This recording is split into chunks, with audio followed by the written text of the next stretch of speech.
Hi, this is Gilbert Gottfried, and this is Gilbert Gottfried's amazing Colossal podcast. I'm here with my co-host, Frank Santopadre, and we're once again recording at Nutmeg with our engineer, Frank Verderosa. Our guest this week is a radio personality, podcaster, and creator and host of the award-winning public radio show, This American Life, which is broadcast on over 500 stations and heard by more than 2 million listeners. He is also the host and producer of the wildly popular This American Life podcast and the editorial advisor of the celebrated podcast Serial.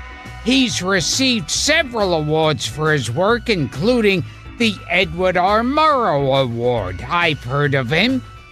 The Polk Award in Radio Reporting, and the Academy of Arts and Letters Medal for Spoken Language. And in 2014, he was inducted into the National Radio Hall of Fame.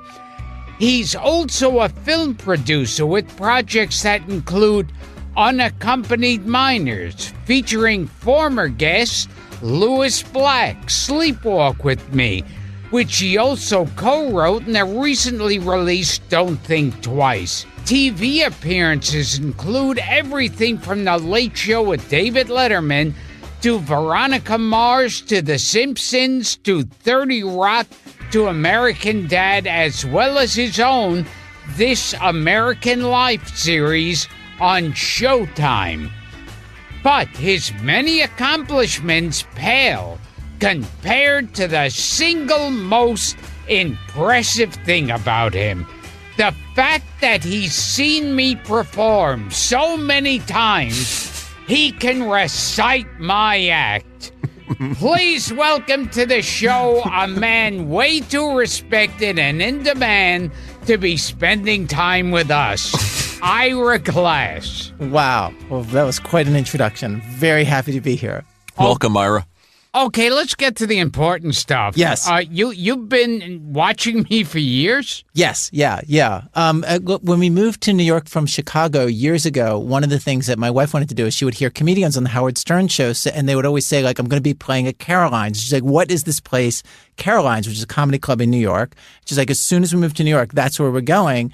And basically, she and I have seen you, I don't know, easily 4 times, probably more. And just over the years, like, I've noticed your act change. Like, you just changed it up in the last year. Before that, like, you'd almost always open with the, like, so you've seen me. Like so now you've seen me. And then you'd imitate the people driving home, what they say to each other. Like, yeah, no, I saw him. Did you see him? I saw him. And then I can tell you my very favorite joke that you do, or you did then. In your new act, you don't do a lot of the stuff that I know. My very favorite joke is about why, I mean, I feel weird saying this to you in your face, but, like, I don't know why this one just kills me, but I just feel like there's something about it that's just, like, diabolically just gets to me, which is about how why does butter get its own apartment in the refrigerator? I remember that bit. And then, and I feel like, yeah, and so, like, and you imitate all the other, like, foods in the refrigerator, like, yes. Whoa, out of the way, like, here comes butter, like, in its own special place, like, yeah. Are you still doing that butter bit? What do I ever throw away? No, I was going to say. I'm doing my whole bonanza bit next time I'm there. I was telling Ira on the phone, too, that the one that I fell in love with in the old days was the turtle with the plastic palm tree. Oh, yes. You bring that back? Yeah, I could bring it back next time. Okay, I'm reminding you of things. Yes. When you go to see him if you go to see him at Caroline's at the end of this month, all this stuff will be added that he forgot. Yeah. And then there's a thing that you do at the end of every show, you still do, that I feel like I've tried. It's funny. I go around and I talk at public radio stations. So they'll do a fundraiser and people come out. I'll do a theater and I'll give a presentation. I'll play clips from our show and this and that. And they're like, you got to write a new speech. You got to write a new speech. So just this summer, I wrote a whole new speech. I was like, I just want there to be a section like at the end of Gilbert's act where you just slam through one joke after another after another. A man walks into a bar. A man goes to his doctor. A man goes, we just like slam through. And I was like, because I just want to do like one story after another, like every 45 seconds, just knock through a complete story, pause, and then just go into the next one. And honestly, I keep trying it, and like all the stories are too long. Like I'm not getting it right, like Gilbert does. So I'm still working on ripping you off with that one little bit. It's just like masterful. It's like I don't know, when you do that, it's like machine gun fire pointed at the audience. It's so great. So one day I hope to see you on stage going, so this midget's fucking a hooker.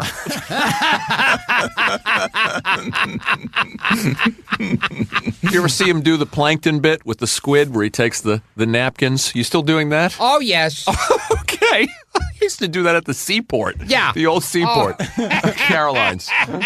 So nothing is retired? No. Okay. No. Also, you do so many different kinds of comedy in the course of a show. Like I feel like it's very like old-fashioned entertainment. It's like a variety show in itself, where like there aren't many comedians who tell a little story, and then you'll do an old-fashioned joke, and then you'll do an imitation, then you do like I just feel like anything is fair game, and it's different kinds of funny. Like some of it's really silly, and some of it's like something else. I don't know. It's just like I enjoy it at exactly what it is. Like it's just a really fun show. Oh, thank you. How about that? A guest that came in here and flattered you. Yeah. That so rarely happens. Usually they get annoyed when I interrupt them. And also the fact that like you don't like, I feel like I've seen so many shows where you'll just put your arm, people over the radio, put your arm over your face and not look at the audience. Like you can't face the Carolines crowd and then recite the act, which I feel like there's something so personal being expressed. Like, I don't know, there's something very real about it at the same, I don't know how to explain it. Like something like super, like I feel like we're seeing inside your heart in those moments in some way, and yet you're still out there to entertain the people. I don't know. It's just like, I just appreciate it. Do you ever close your eyes, Gil, in the middle of one of those bits and forget which club you're in or city you're in? Oh my God, yeah. See, this is the thing. Like, I watch on TV where they'll show a politician or rock star, and he'll go, "Hey, I love you, Oklahoma," and he's not in Oklahoma, and I don't find that funny because 99% of the time, I don't know what club I'm in, what state. I don't know any of it. Well, yeah, because you go in, you're there to do a job, and then you're just trying to do the act, Yeah. And all the insides of the clubs, I bet, look the same more or less. Yeah, pretty much. Yeah. Yeah. But but the whole idea of not looking at the audience, what's happening? I don't know. I figure it. Yeah. I You used to do the thing where you just kind of clutch the mic, you'd close your eyes and you'd fight with the mic. I still do that. You're still doing that too.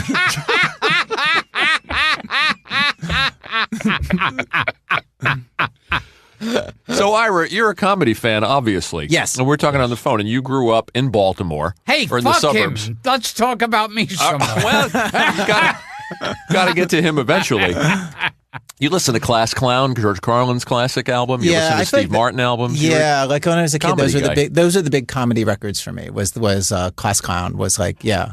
You grew up in the suburbs. Yeah, I grew up in the suburbs Baltimore. of Baltimore. Yeah, the very Jewish suburbs, super Jewish suburbs. Like there's street signs on some streets saying no parking on Saturdays and Jewish holidays.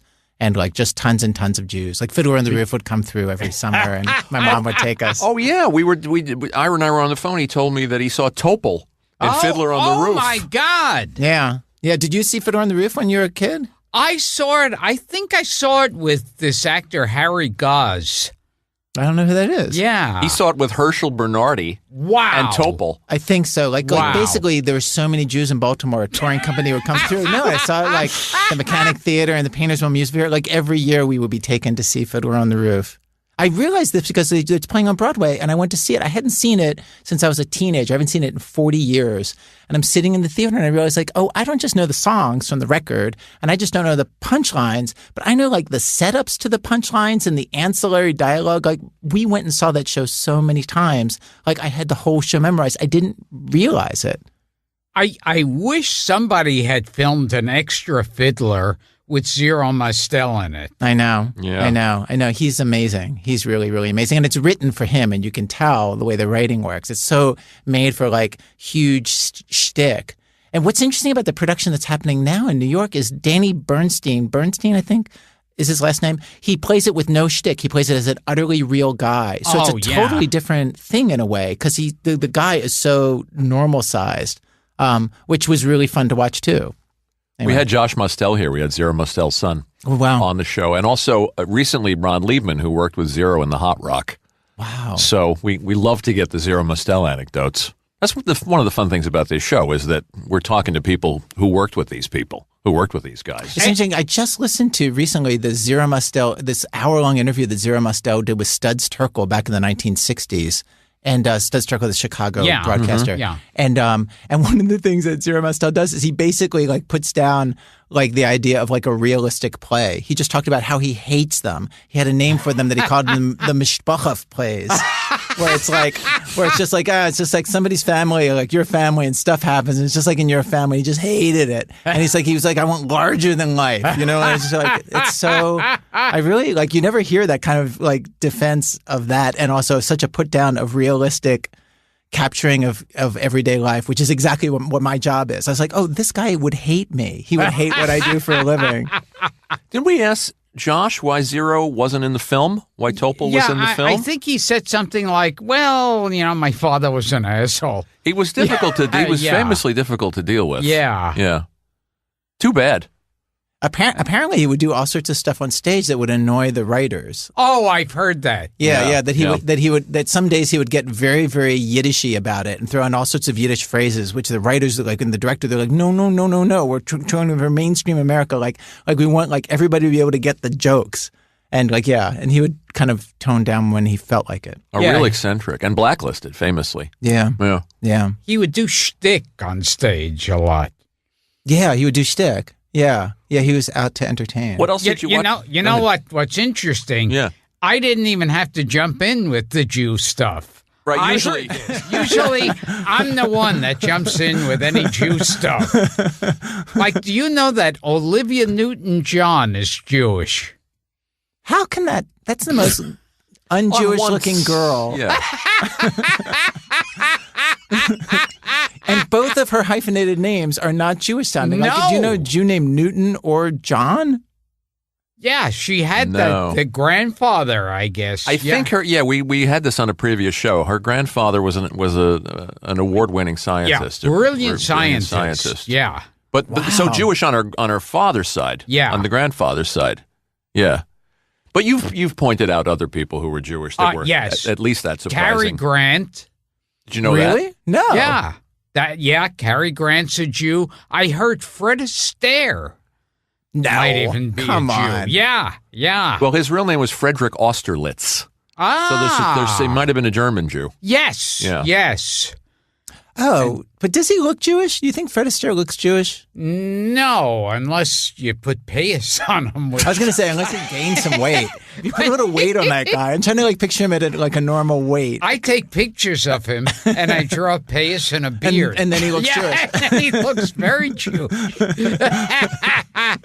Tanya Roberts. Oh, you know Tanya Roberts she's an obscure actress from Charlie's Angels, and he just picks these. Is she one of the angels? She was one of the replacement angels, really one of the second tier. This is what he does on the show. Names come up and he takes pride. The funny thing is you take so much pride in it and you're not really that pious. I don't see the connection. Is it your way of worshiping? It's your way of, like, still staying in touch with your people? Yeah, maybe. Yeah, because I don't go to synagogue or anything so you like have this. that, and I wasn't bar mitzvahed. Yeah. Now here's something, segue from the Judaism to... You're a big fan of the Poseidon Adventure. Yes. Yeah. Now, I can't wait for this segue. Could someone look this up? Could someone look this up? I heard a rumor. I don't believe it. I heard a rumor that Ernest Borgnine is Jewish. Could this be possible? Oh, Dara, you want to look that up? Is there somebody in the control room with the internet? Dara will look that up. I'm going to Joogle right now. Yeah, I would totally believe he's a Jew. Oh, That okay. guy. Wouldn't you? Yeah. Ernest Borgnine? He always struck me as Italian, but I think he was Italian. He was considered for the Vito Corleone role. oh yeah. So was Rod Steiger. And Anthony Quinn. Oh, that's right, and Frank Sinatra. Correct. Glad none of them happened. Don't know about Borgnine. Well, Red Buttons, of course. Yeah. In the Poseidon Adventure. Wait, Red Buttons was a Jew? Yes, he is. Oh my! He hit it very well. All right, Gilbert. Yes. I have bad news from in here. Oh. Ernest Borgnine comes up under commonly mistaken for Jewish, who are not. Actually, Italian-American star of McHale's Navy. There you go. One of mine. Okay. Well, then I'm glad he's dead.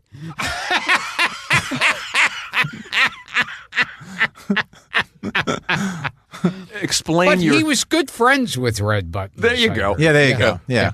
Explain Yeah. your. He would bring red buttons to his exclusive club. Oh, yeah. Oh, golf around, and Yes. but then you got to go. Yes. You can't eat at the restaurant. Yes. Red Button's sister held my hand on a plane once. Really? That's apropos of nothing, but.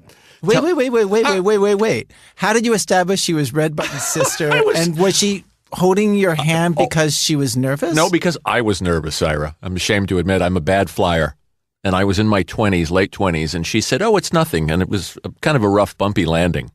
And she said, talk to me. Just occupy your mind. What do you do? And I said, I'm a comedy writer. And she said, "Oh, my brother's a comedian. Maybe you've heard of him. Red Buttons." Oh, God. Yeah. Rose Schwat was her name. She passed away. He was Aaron Schwat. Yeah. Yeah. Wow. That's all I got. Do you know, I remember, it still stays with me to this day because it's one of those things where I think, this is why I want to be in show business. I was reading about the making of this Irwin Allen movie. I think it was something like The Last Day. Oh, When Time Ran Out. When Time ran out. Yeah, that's the last one. And it had all those usual people there. And they did a whole description talking about how Red Buttons was at the I'm already forgetting the name of the table with the food. Craft Services. Craft Services. He was at Craft Services picking out food, and Jacqueline Bissett came in, and he said, "Hi, you gorgeous," and she said, "Hi, Red." And then Ernest Borgnine screamed out, "Hey, Red, leave some of that food for the rest of us." And I thought, this is why I want to be in show. Because it seemed like, it's like people and they know each other and they tease each other and it's a community and they're all famous and they have a thing. Yeah. Yeah, they're all friends. And I mean, I remember Siskel and Ebert used to say about some movies, this movie, a movie about these actors sitting together having lunch would have been a much better movie than what they were reviewing. Oh, that's interesting. But that whole idea of like people in show business are like chums with each other. Yeah. I feel like that was like a part of like, you would just see that more. Like even the old Tonight Show, like the really old like Johnny Carson Tonight Show. Don't you feel like so much of the environment of that show was they would bring out one guest and then the other guests would stay there and they would interact with each other? Yes. And it had this feeling of like, people in show business are all like they're buddies sort of and they know each other and there's like a thing. There was like a club to it. And always on the Benny Show, Rochester would go, he'd go, "Who's at the door, Rochester?" And it would be like, "Well, what do you know? It's Jimmy Stewart."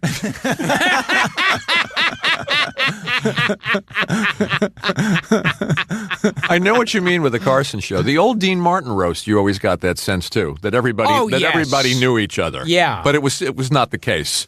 I don't think Ruth Buzzy was hanging out with Orson Welles. I was just going to say Ruth Buzzy. Yeah. But I know what you're talking about. Yeah. So where did the obsession with the Poseidon Adventure begin? Well, the Poseidon Adventure was a movie like when I was a 12 or 13, we took one of our first vacations as a family. We went to Florida and we stayed in a hotel where there was a cable TV in the hotel, which was new then in the early 70s. And so there would be just movies playing all day long. But it was such an early version of cable. They would just play the same movie over and over on like the hotel channel. And the movie that played was the Poseidon Adventure, which is like a perfect movie to see over and over as a kid. Because like there's the before and there's the after and it's super dramatique. You know what I mean? Like, yes. It's like so many like crazy scenes and like Gene Hackman like sacrificing himself at the end when he's hanging on the steam turn valve and making a speech to God like, oh, you killed Mrs. Rose, but wasn't good enough for you, was it? And you killed this one and it wasn't good enough for you. Well, why don't you take me? Why don't you take me? And then he drops and he falls to his fiery death. Yeah. There's like it's like one scene after another like that. Will you not get a fight for us? But damn it, don't fight against us! Leave us alone! How many more sacrifices? How much more blood? How many more lives? And there's the classic Shelley Winter swimming. Why is that so memorable? I don't know. I feel like that's the first place my mind goes when I think of that movie. And then and the other place it goes, like, yeah, there's something about like her, because it's so weird to see somebody swim who's her. Yeah. The first thing that pops into my head is what Stella Stevens in the white underwear. Yeah. You remember that? Yes, and she's climbing. I don't even remember that. I was too young. I was too young. That made no impression at all. She's in a man's shirt. Oh, yes, yes. Now that you say this, I remember it. Yeah, men's shirt and little white underwear. And now that you say it, I totally remember. God. You know why I think that the Shelley Winters thing is it sticks in your head? It's because she's a really good swimmer in that scene. Yes. She's amazing. She gets underwater and she's just like moving. She trained with an Olympic swimming coach. Is that true? Yeah. How do you know something like that? Like already you've named people who didn't get the part for the Godfather movie, and then that's off-screen knowledge. It's my job, Ira. What can I say? So she gets underwater and she really moves down there, and she's like pretty graceful, and you're just like, oh. And there is a scene where Ernest Borgnine yells at Red Buttons, like, why don't you shut up? Or something. Yeah, there is. It totally is. Yeah. It's great. Yeah. I'll tell you the truth. I think Poseidon Adventure is a better movie than Titanic. I'm with you. Yeah. It is. It's more fun to watch. Yeah. Yeah. Titanic is kind of slow. Oh, it is. And you know the ending from the beginning. Yeah. Yeah. No surprise there. Yeah. Like, I feel like Poseidon Adventure has the will to entertain in a way that the Titanic is so impressed with itself. Oh, yes. I'm with you 100%. Are you with us on this? I'm with you. I'm fantasizing. I'm imagining that Irwin Allen had that Titanic's budget and wasn't doing things on the cheap. Yeah. Like he had to in 1970. Oh, really? Was that a cheap movie? To me, I thought like they turned a boat upside down. Yeah. Sometimes I'll be in a room and I'll picture what it looks like upside down still to this day. Like you'll be in especially like a fancy, you picture like, if you turn the whole thing upside down, like from that scene in that movie. Do you remember the poster, Hell Upside Down? And those old movie posters where they used to have all the stars' faces in boxes? Oh, yes.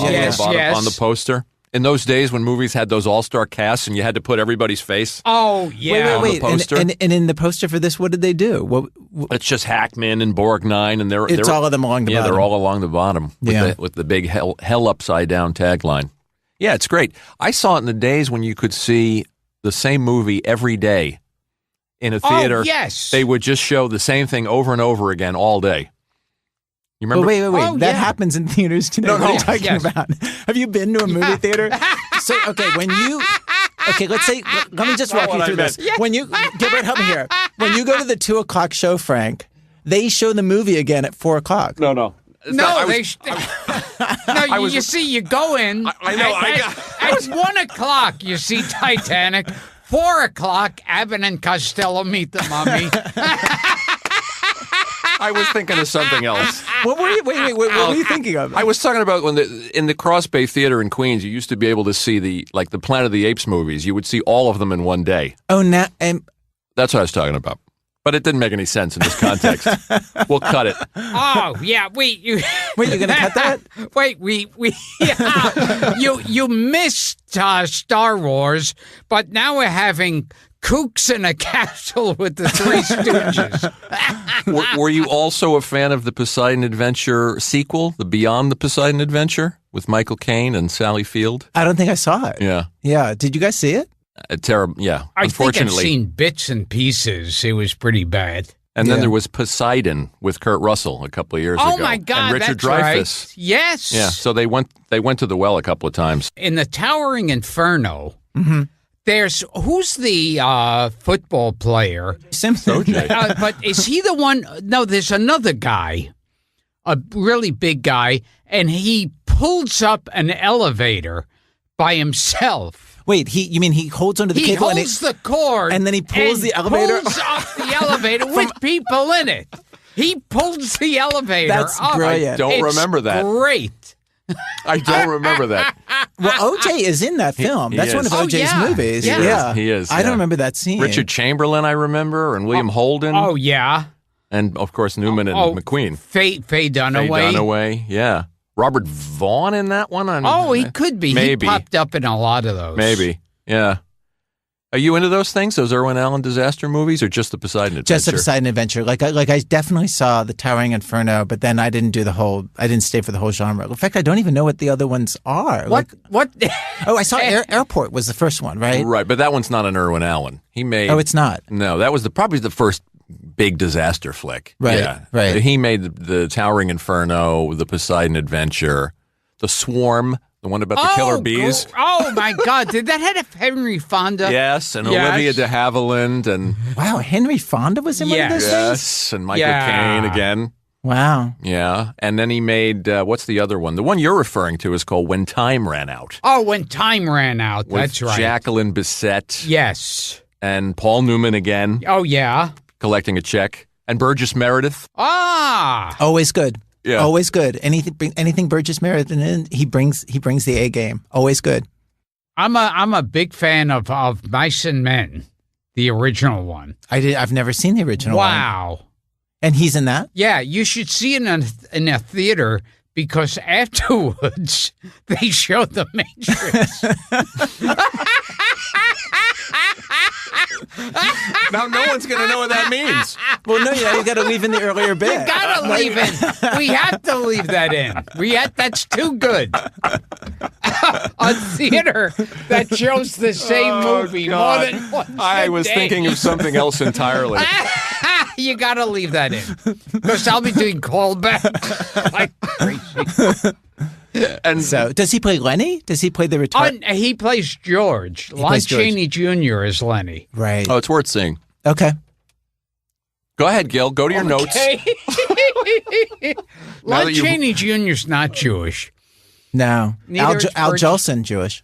How did you find that out? He's a cousin. Oh, is it obvious? Oh, right. He was yeah. Yeah, I mean, the right, jazz singer. Right, that's the plot of the jazz singer. Yes. Right. Now, this is the secret information I'm giving you, Gilbert. Yeah. He's a distant cousin, so I can totally vouch for it. You've heard that it's true. Yes. He's a distant cousin, Al Jolson? Yeah. This Is been he explained really? to me. Wow. Yeah. This has been explained to me. Can you do an Al Jolson imitation? for us? That's very No, cool. I cannot. Thank you for the invitation. Can you do that whistling part when he does Susie? There may be a Okay. question coming here, Ira. Okay. Oh, here. Since we're on to the Jews. Yeah.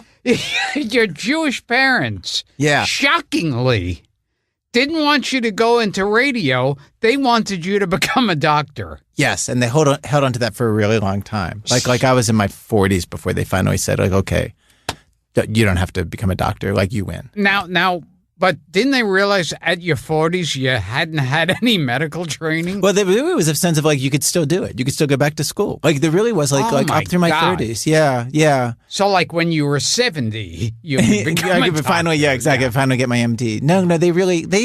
I mean, they were just like, I don't know. Like I was broke for a long time working in public radio, and they're just like, you're never going to be able to afford a house. You're never going to be able to have kids. You're never going to be like they were people who came in, like they were broke when they were kids. Like they both came from families where there was no money, and they kind of made it into the middle class, made it to the suburbs, and they just felt like I was throwing it away. And yeah, no, they really wanted me to be a doctor.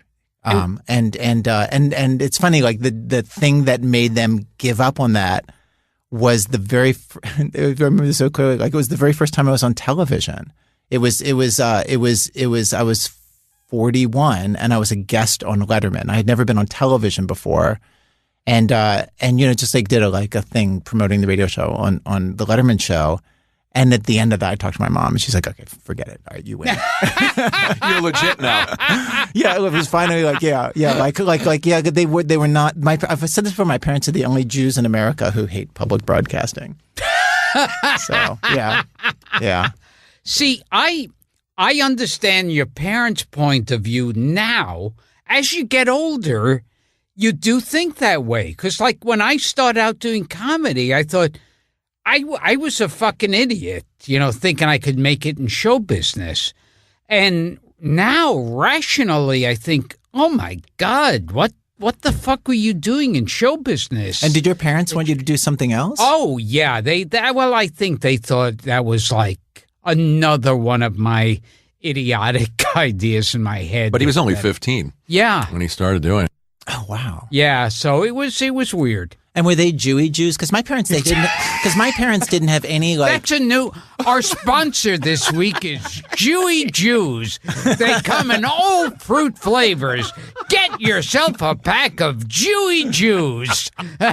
Do you know what I mean? Like, did they go to synagogue and stuff? Because my parents, they didn't go to synagogue. They weren't raised Jewish, and then they're just like, you guys. They said to my sisters and I, we want you to have the Jewish education we never had, and sent us to Hebrew school, and so we would go 3 days a week to Hebrew school. See, I had nothing Jewish education. I wasn't bar mitzvahed. Yeah.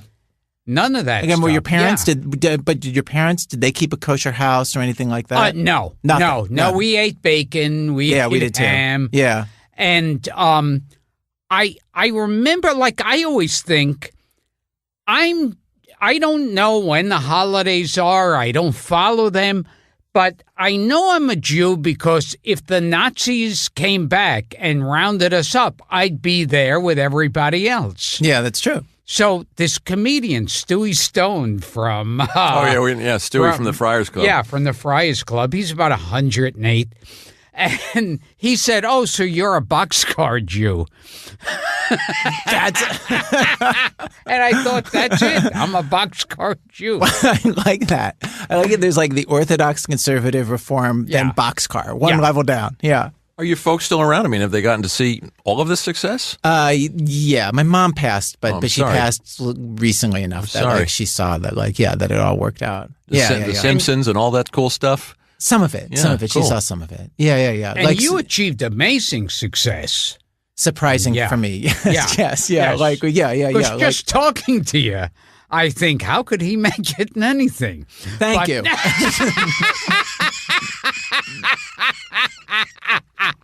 How does a schlub like this? I know. What's his talent? He can't do the imitations. He couldn't do the whistling. I'm setting him up here. I'm giving him prime material. He doesn't take it. I give you gold. You give me gold. I'm just like, no, I can't do that. Were you into radio? Were you a fan of old radio, or just the only radio that honestly that I loved? Like there were two things that were on the radio when I was a kid that I loved. Well, three things, and one was Chicken Man. Do you remember Chicken Man? Chicken Man. Oh my God, Chicken Man was this phenomenon all across radio in the '60s. Starting in 1966, there were these little 2-minute Batman parodies, and they were really funny. They were really, really funny. And then there was a thing called CBS Mystery Theater that was on. It was, I think, the last network radio drama with E.G. Marshall hosted, and there were these creepy stories. And every time I would hear it, I would think like, I don't really like this, and then I'd be like, well, that one was pretty good. And then the third radio thing that I was into was there was a disc jockey when I was growing up in Baltimore on WFBR on an AM station, and he was kind of like an early pre-Howard Stern shock jock, and he was like this incredibly well-known, super popular figure Like he got married downtown and the mayor married him and his wife, like in this huge ceremony that tens of thousands of people came to. And I wrote jokes for him. My first job in radio, actually, I wrote jokes. I was not good at it. For Johnny Walker, I would drive down to WFBR in the morning and drop off 20 jokes and watch him do a show for a little while and then leave. But most people, like, I wasn't into radio. It was the 60s. I was into TV. Like, I watched TV, you know? And you have a story about crashing the set of a famous television show? Oh, yeah. I talked in my early days as a radio producer. I talked my way onto the set of MASH. How'd you do that? I just said, like, I basically was like a low-level production assistant. Let me think for a second. I was 21, maybe 20. And MASH had been on the air for a long time. And I was working as like a production assistant at All Things Considered, the network news show that NPR does in the afternoons. And, I wrote them a letter saying like, I want to do a story about this thing. And they're like, great. They were public radio fans. I think that's why they liked public radio. And so then I was on the set of MASH just in way over my head and just totally, and everybody there was like super gracious. And I had never been on a TV set. Like and I was too broke to even rent a car. So I'm like in Los Angeles staying at like a friend of a friend's apartment, and I would just have to like walk to the bus from the Fox lot, and I would like sad. And I just was doing the worst interviews ever with these incredibly gracious, very kind people who were just like who just didn't realize that, like, oh, they were going to get like a kid who didn't know what he was doing. Yeah, it was really like a lesson, people being nice to somebody who they had no reason to be nice to. Now, what did you learn as far as interviewing goes over the years? Oh my God, so much. I mean, the interviews that I do now are so much about like getting a person to tell me a story and then getting them to like just say some thought about the story, some interesting thought about like what happened. And so it's basically getting them to lay out the plot of the thing and tell the story well and hit all the beats of it. And a lot of it is just actually just being like expressing like actual curiosity. Like I'm actually interested in other people. I'm actually interested to hear what happened to them. I'm nosy. And a lot of it is just channeling that and then just understanding kind of like when to let people talk and when to cut them off and just kind of come in and nudge them this way and that way and when to joke around with them. There's a lot of that. I've noticed with interviewers, my favorite thing is when they're interviewing someone and the interviewee goes, oh, well, I was born in Paris. I lived there most of my life. And then the next question is, so you filmed a movie in Paris. Have you ever been there before? And it's like it's like the Komodo the Bob and Ray sketch with the Komodo dragon. Yes. Wait, how does that go? I don't know that sketch. Well, Bob's it's Ray is interviewing Bob, and he's a Komodo dragon expert, and he's telling him the Komodo dragon is native to Sumatra, and it was a donation from the premier, and he says, so and where are these animals from? And he says, as I was saying, they're native. And it's a gift. In fact, you can see one at the Columbus Zoo. And he says, now, if we wanted to take the kitties to see the Komodo dragon, where would we? It's a brilliant bit. You know that bit. Oh, yes. Yes. Yeah. And I'm sure you get interviewed by a lot of people who are not the greatest interviewers, right? Oh, yeah. Yeah. Yeah. It's like I also love when someone's being interviewed and they'll talk and they'll say, I once took a gun and killed a man. And then the interviewer goes, so what are you working on now? And it's like, wait, I want to hear this. Well, you also hate that Leno thing, where the talk show with the canned question. Yeah, well, those like Leno always used to ask these. And a lot of the interviewers do this, and where Leno used to go, I heard somewhere that you were stuck in an elevator with a gorilla. And I go, where did he hear this? Was this in the papers? Did he overhear people talking on the subway? Where? Well, Carson was good at it. Oh, yes. Carson could do it sort of subtly. Yeah. Somebody told me Oh, yes, He yes. would say, and just work it in. But Jay was not so. Yeah. Wait, so so he would really say somebody told me. Yeah. He wouldn't just say like, no, when you talked to our producer on the phone Yeah, yesterday. Somebody told me that you have a fetish for. Yeah, Carson could toss it away. Yeah, You know, yeah. someone told me. He had a gift for it. Yeah. Yeah. So speaking of This American Life, Is that the show you do? Yeah. It's on the radio. And yeah. there's so many great episodes. This one really caught my attention, and it's the when we talked about it, it's the Sullivan, the Fateful Sullivan show. Yeah. The Night of the Beatles, February 9th, 1964. Yeah. We interviewed this couple, Mitzi and oh my God, Mitzi and Charlie. Mitzi and Charlie. Yeah. And they were a comedy act. They were like a up and coming comedy act in a kind of like I don't know. Well, they were a married couple who did sketches like Stiller and Mira. Yeah. Stiller and Mira. That's what I was Yeah. thinking of. Yeah. Yeah. And They're still around. and anyway, they get booked on the Ed Sullivan Show, and they're like, "This is the most amazing thing that could happen to us. It's a career making moment for them." And they're like, "Who are the other guests?" And they're like, "Frank Gorshin is going to be on." They're like, "Oh my God, Frank Gorshin! We're going to be on with Frank Gorshin. It's incredible." And they go and they work out a whole thing, and they just describe the whole day. And Ed Sullivan sees them during the rehearsal and hates the thing that they prepared and makes them do a whole different thing. Yeah. And so they're totally stressing out about that. And they're in the dressing room, and they say that like when they came to the theater to tape the show, that there was a huge crowds in the street. And they're like, God, people really are into Frank Gorshin. Yeah, I love that. and then basically like it's the night the Beatles are on the Ed Sullivan Show. They had no idea, and then till it happened, and like the Beatles go on and like brings down the house, record ratings, and then everyone in America sees them bomb. They bomb, and are completely forgotten.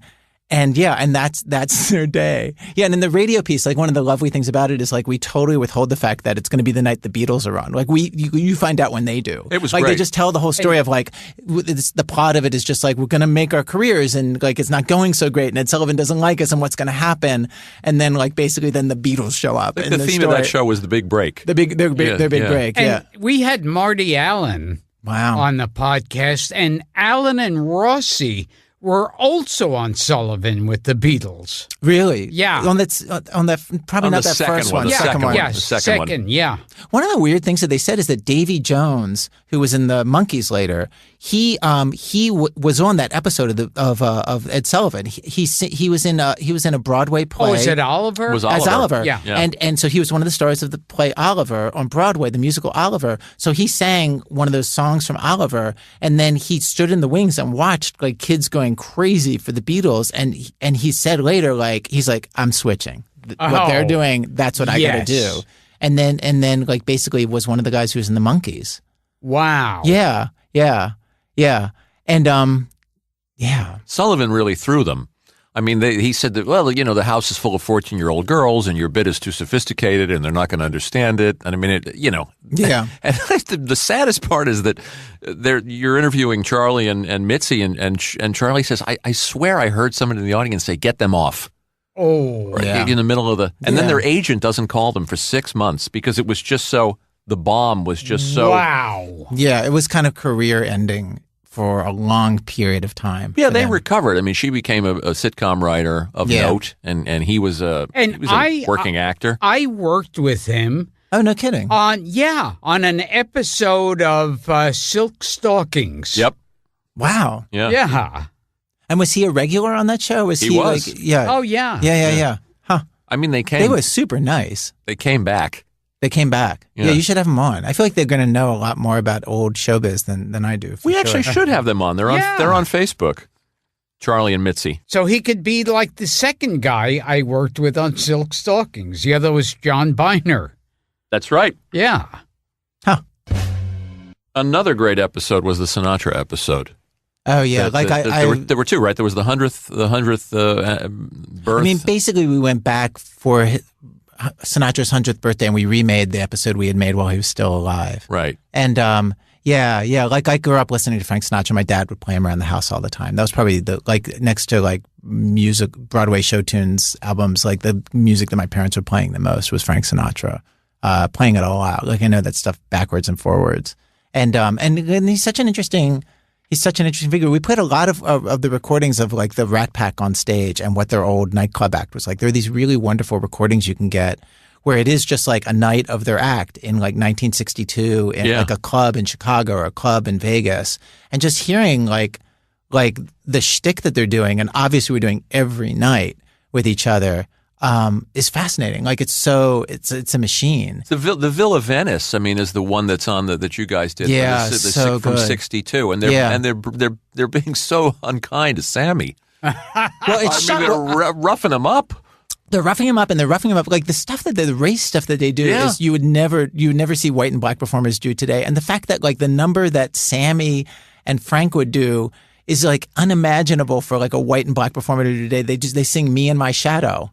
Oh my God! You've heard some of these clips. Oh yes, yes. And they would always pick Sammy up and go, "I'd like to thank the NAACP for this award." Oh yeah! Wow, I didn't know that. Yeah. Wow. Yeah. Yeah, and like, and there's a lot of like, there's a whole bit where like Dean Martin is going like, "I'll drink with you, like I'll play around with you, like I'll play golf with you, I'll go to bar mitzvahs with you, but don't touch me." And there's like a lot of like, "Stay away from me, black man." There's a lot of like jokes just about the fact that a black man is on the stage with white guys.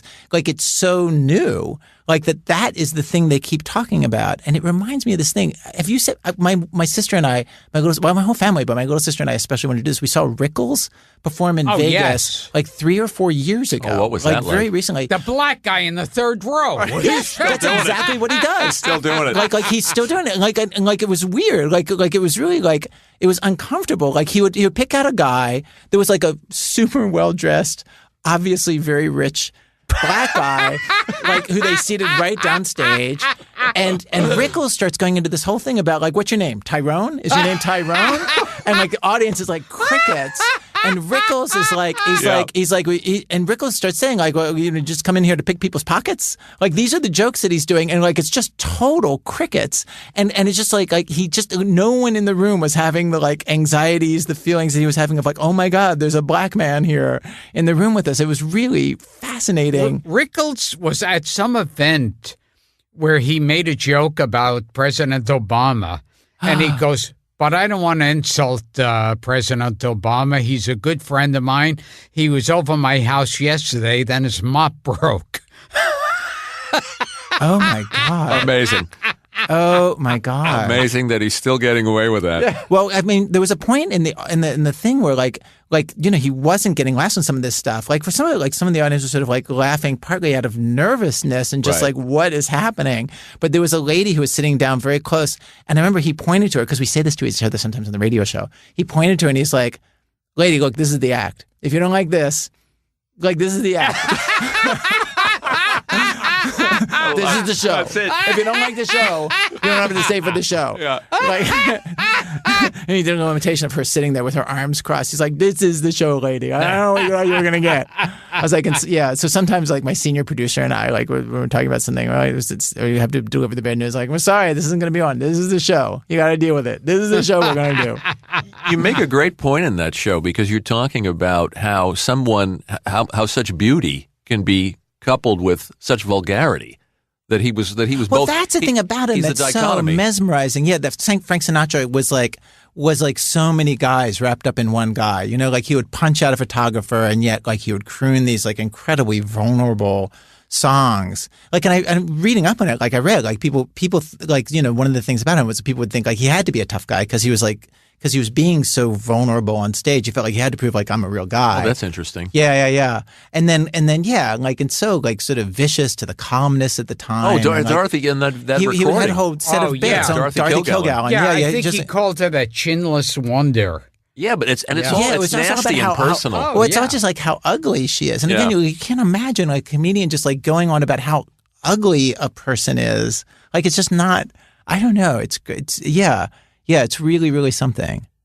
Yeah, like but that is what's so fascinating about him is that he's not somebody who you feel like you can predict what he would be at any given any given moment. I love the Sarah Val thing too, where she's basically lobbying before he passes away for the networks to.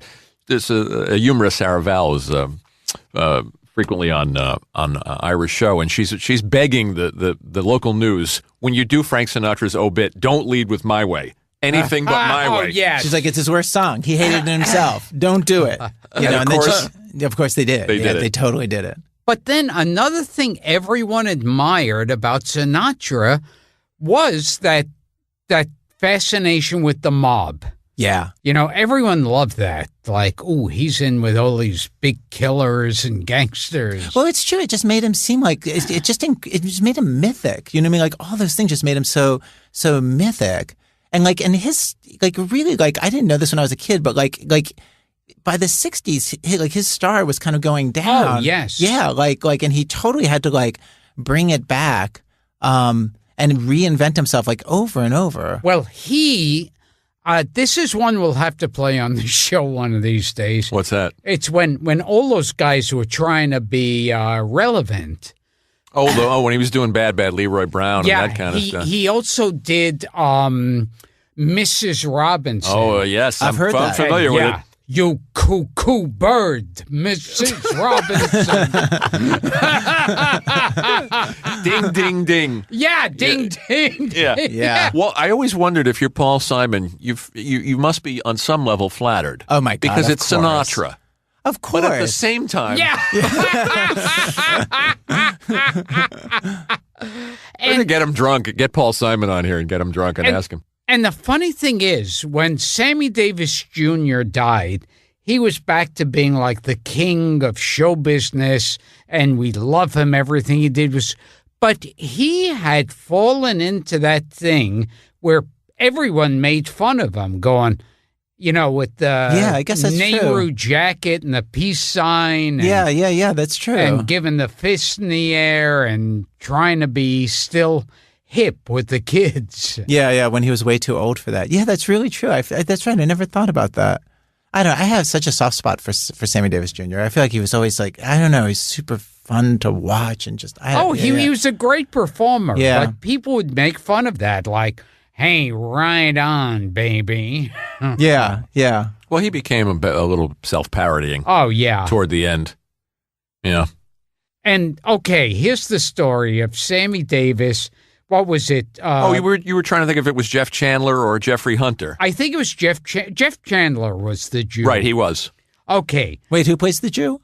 Jeff Chandler was a Jew. Okay. In person. And... when Sammy Davis Jr. got into the really bad car accident where he lost his eye, and he was in a coma for God knows how long, the story has it that Jeff Chandler went to him. He was unconscious, and he was making a fist. So he pushed a little Star of David in his hand, and when he finally woke up out of the coma, he had the imprint of the Star of David on the palm of his hand, and that's what made him convert to Judaism. Is that a true story? That's the story I heard. As far as we're concerned. Yeah. Wow. It's too good a story not to be. Where did you find that? Someone told you. Yeah, probably the same guy who told me about Cesar Romero.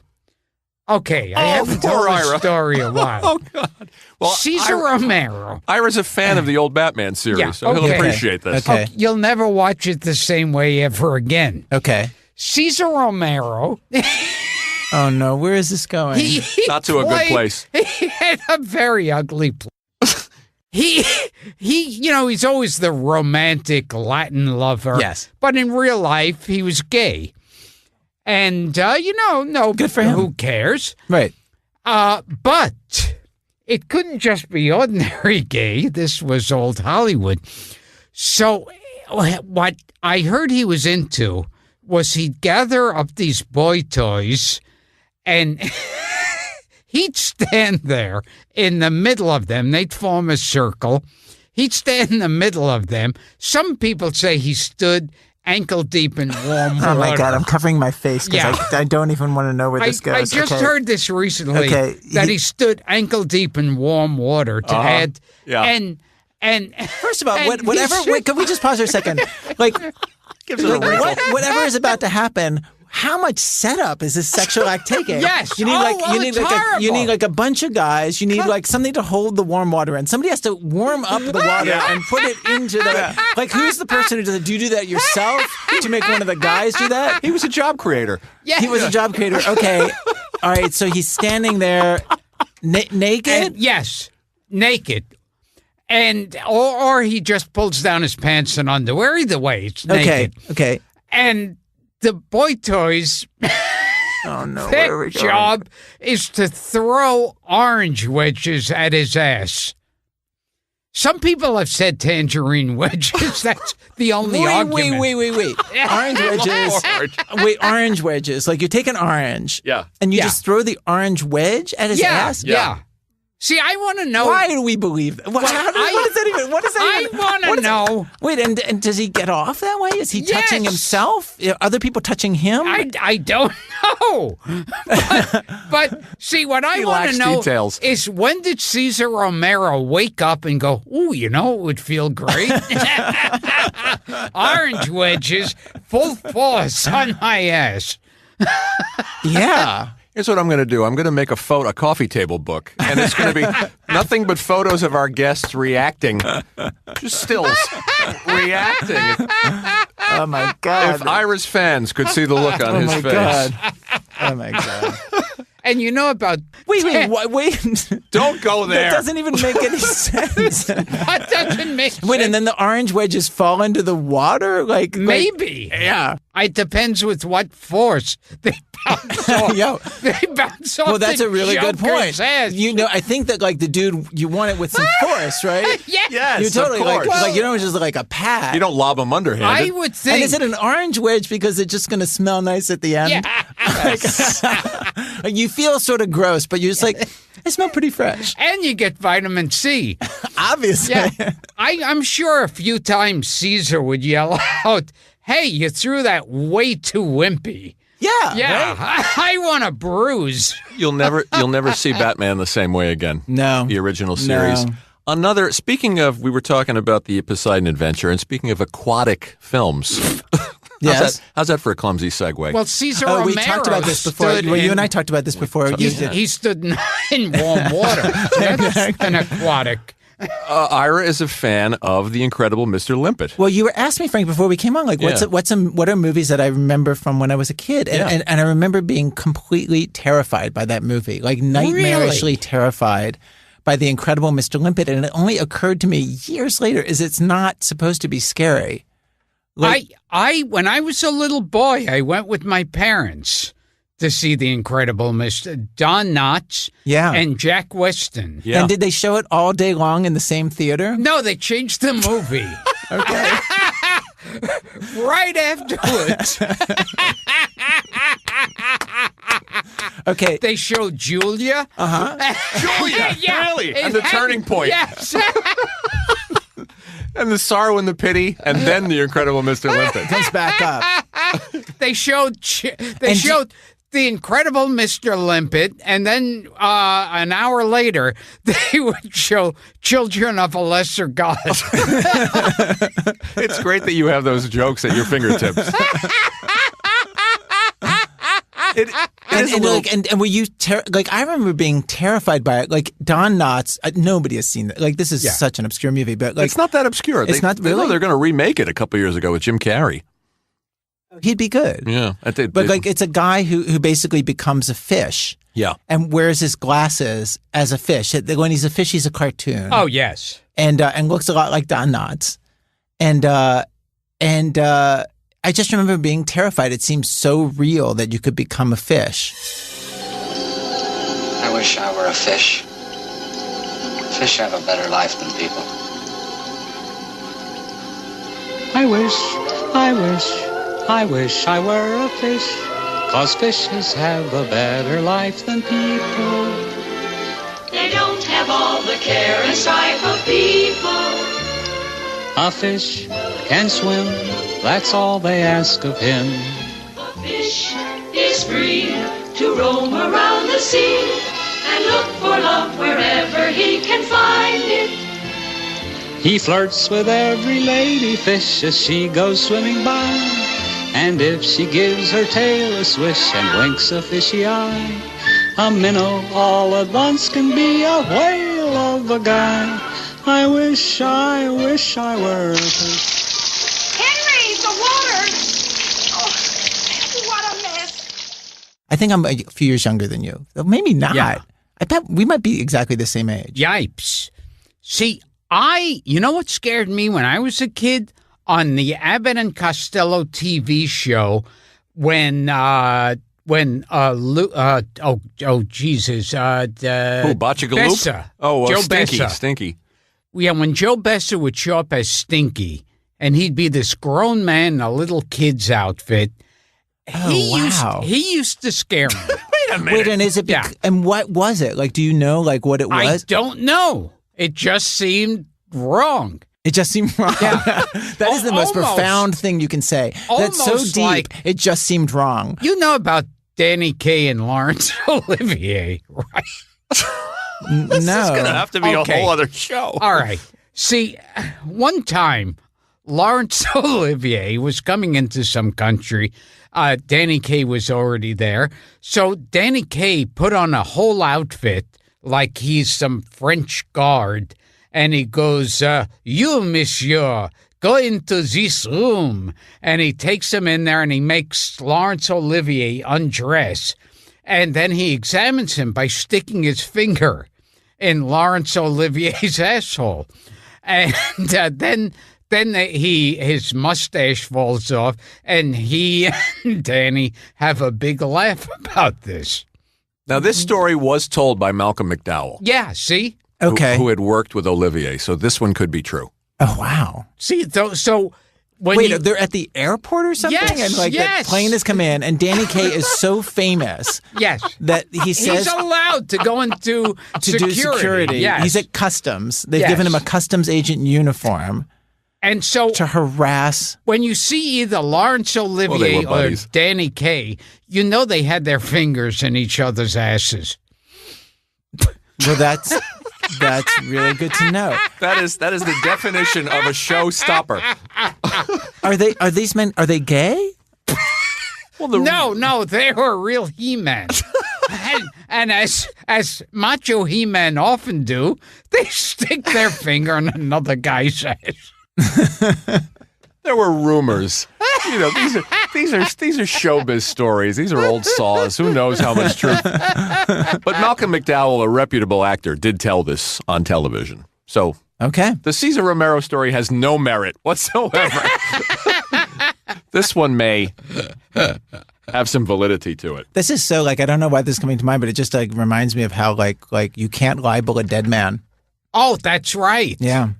So that's good for all of us. We do our best. Which is why I bring up the Danny Thomas story.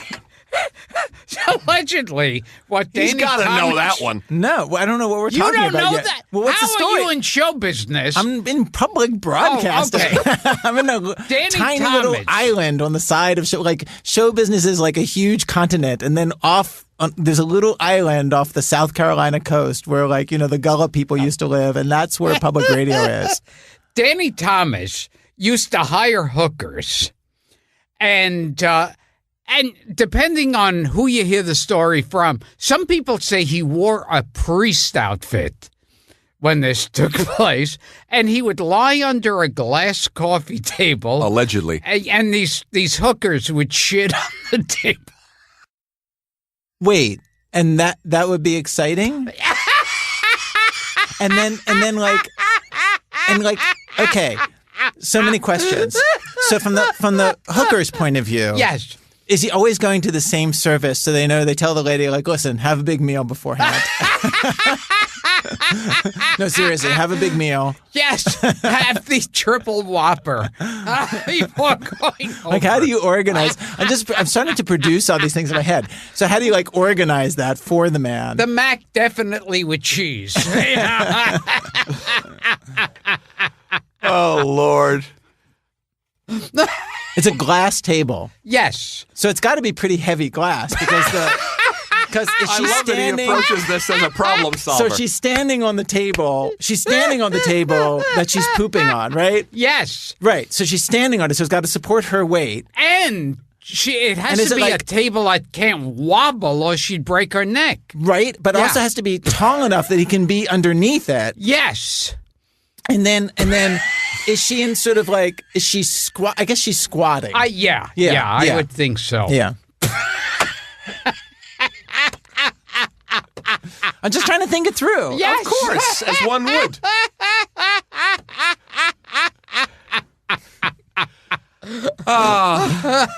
I got nothing.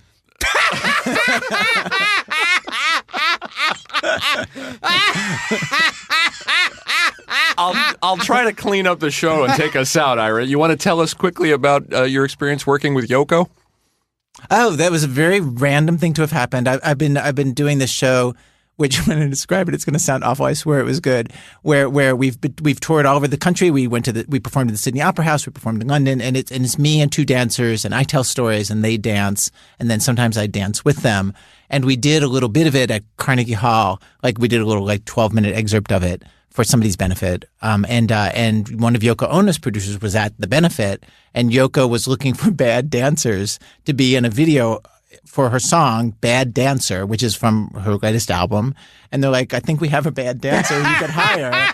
And found the guy. I got the call. And then there was a really weird gig. Like, it's like one of those really weird gigs where you show up. You must have this. I feel like your world of show business is, I feel like you must get into such weird random situations. So this is the most random one I've ever had, where they're like, okay, you're going to go to this place. And I think it was like one of the Beastie Boys was producing it, and like literally sitting next to me in the makeup chairs was Roberta Flack. And then you just think like, I didn't even know you were still, you don't say like, I didn't know you were still alive. But like Roberta Flack, Wow. you know what I mean?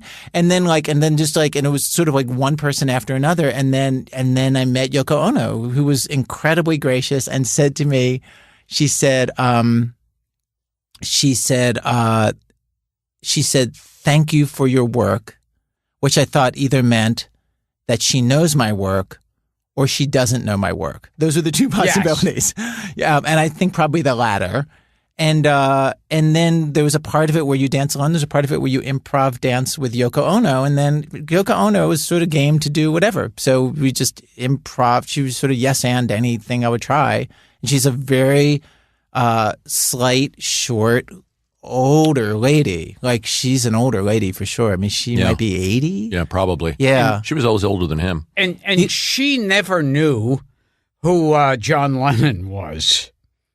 She said that in interviews. When they met. When they met, she had no. I mean, there was nobody more famous on the planet. Well, it's so than interesting John you say Lennon. that because my cousin is Philip Glass, the composer, and I was telling him this story about. Oh, wait! Before I forget, when someone when I was told Ira Glass is going to be on the show next week, with my knowledge, I go, oh, he's the composer, isn't he? And then Gilbert, you've been to the studio where I work. Yes, I know. And then I thought you were character actor Ned Glass. You don't expect him to put two and two together, do you, Ira? No. But anyway, so Philip, So Philip, was part of the New York art scene in the '60s and '70s, and he was composing back then, and so he knew Yoko as a performance artist, and for him, Yoko Ono is famous because of that. And then he also has the same perspective, and he knows who John Lennon is, he knows who the Beatles are, but he also, when he thinks of Yoko, he thinks of her as this Japanese performance artist who apparently was kind of amazing at that. And his whole take on her is the upside down world version where she's the famous one and John Lennon is the sort of secondary character. Fascinating. Yeah, just like hers. And I remember when I saw Let It Be in the theater. 2 hours later, they showed Gone with the Wind.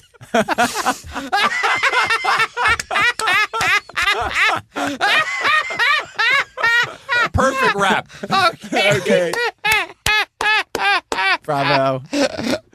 I don't mind being a stooge for the closer.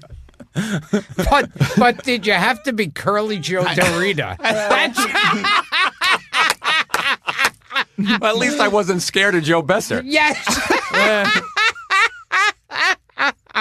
Very funny. So, are we wrapping up? We should. Yeah. This man has a very busy life. And what is it that you do again? Exactly. Yes.